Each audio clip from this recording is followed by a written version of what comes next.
If you're into Game Boy, there's a good chance you'll like my new Neo Geo Pocket Color series too. Every Thursday I'm reviewing a new Neo Geo game. Just join the POCubed Patreon or become a channel member here on YouTube. We hardly need reminding at this point, but a famous license is not enough to carry a video game. More often than not, it can actually hamper the final product. It so commonly happens that rather than pumping more funding into something to make it as good as the name deserves, companies rather make cuts, forcing unfinished and rushed projects out onto shelves in time for such and such an event. Now, what would happen if rather than one game hurried out the door before it was ready in time for a movie, we had 3?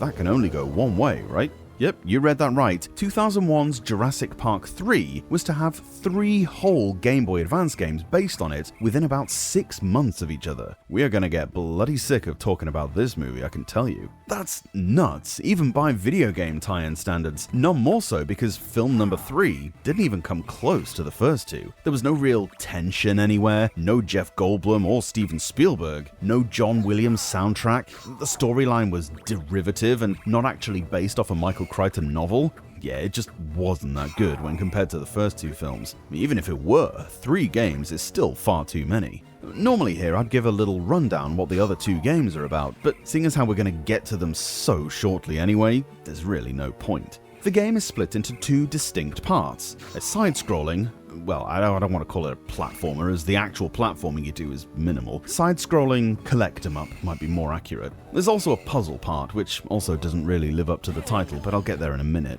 Your character, either Mark Hansen or Laurie Torres, whoever they're supposed to be, they weren't in the films, the choice is entirely cosmetic anyway, is piloting a plane and crashes on an island filled with dinosaurs. Along with you on the plane were scattered DNA samples, somehow now split into their various bases, adenosine, thymine, all them, represented by glowing balls of red, yellow, green and blue. Now these are what you're tasked with gathering up, as well as the vial they're to be housed in. This insane and ill-thought-through offense to biology is really the whole hook of the game. You collect a bunch of balls, trying to get all of them, but you don't really have to, then finding the container to complete the level. There's no real sense of urgency, the levels aren't timed, and the balls aren't really hidden, nor is there any consequence if you fail to get them all. The characters, who, like I say, weren't even in the film, as neither were any of these bonkers plot points, have no real personality of their own, and the storyline doesn't progress barely at all from the opening cutscene, which itself is basically just a flimsy excuse to justify why you're endlessly running through boring-ass levels picking up glowing balls. Now let's be fair, visually, the game isn't entirely without merit. The dinosaurs are at least animated with some attention to detail, and they're presented more or less to scale. Occasionally the backgrounds promise something slightly above expectations, and offer a glimpse of something that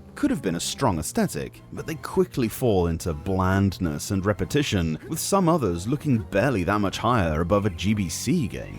The sound design fares much worse though. Dinosaur roars resemble garbled farm animals in distress. Guns sound tinny and mismatched, but don't worry, you won't find them that often. And the general effects are so weak and often really mistimed too. The music lifts things a bit, with some nice ambiance and mystery that doesn't feel out of place for a Jurassic Park theme. It's competent, sure, certainly never good, but that doesn't make up for the sheer clumsiness everywhere else.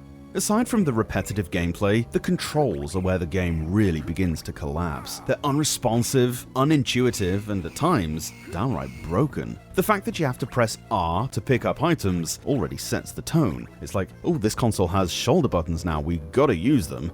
But it just gets worse when basic actions like jumping or attacking don't behave consistently. Sometimes you'll make a jump, sometimes you won't, with no obvious reason for the failure. Combat is similarly messy and best avoided. Early on, you're given a limited supply of what look like chicken wings to distract the dinosaurs.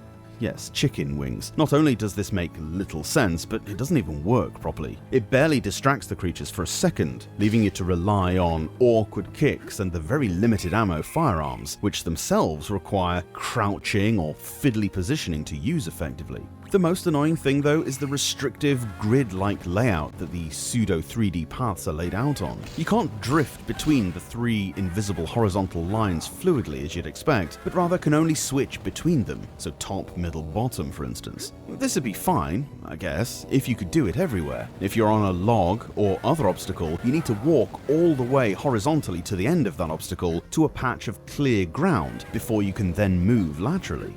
Really dumb design that actually puts you in harm's way all the time. You also can't jump between them, but only within the line you're currently on. Like I say, the gameplay loop grows really tiresome really quickly. You just run, jump, sometimes shoot, dodge or otherwise deal with dinosaurs, then get to the end. The one element that tries to stand out here, and the reason this review gets a half star instead of a trash can for its score, is the puzzle minigame at the end of each stage. After collecting fragments, you're taken to this separate screen where you fire those DNA orbs at this cylindrically rotating grid, aligning them correctly to build a complete sequence. Don't worry that you have to learn anything or even figure it out really, as their positioning is clearly marked by circles. You also don't seem to run out of time or ammo here, although the DNA does encroach you if you take too long. While it's by far the most interesting part of the whole game, even this becomes highly repetitive after 2 or 3 goes at it, and it never really changes. The challenge level here is another sore spot. Now this isn't a game that's hard because it tests your reflexes or pushes you to master its systems like, I don't know, Contra, Castlevania or something like that. We could have only hoped that Konami developed that.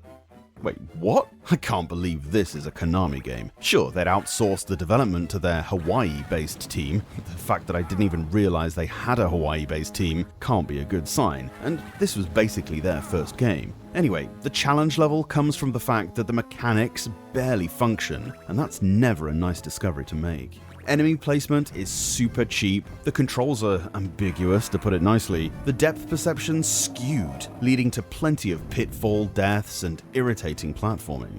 No alternate endings, some insanely stingy hitboxes during the boss levels in particular, no real rewards for collecting all the DNA fragments. Someone tell me what there is to actually like here.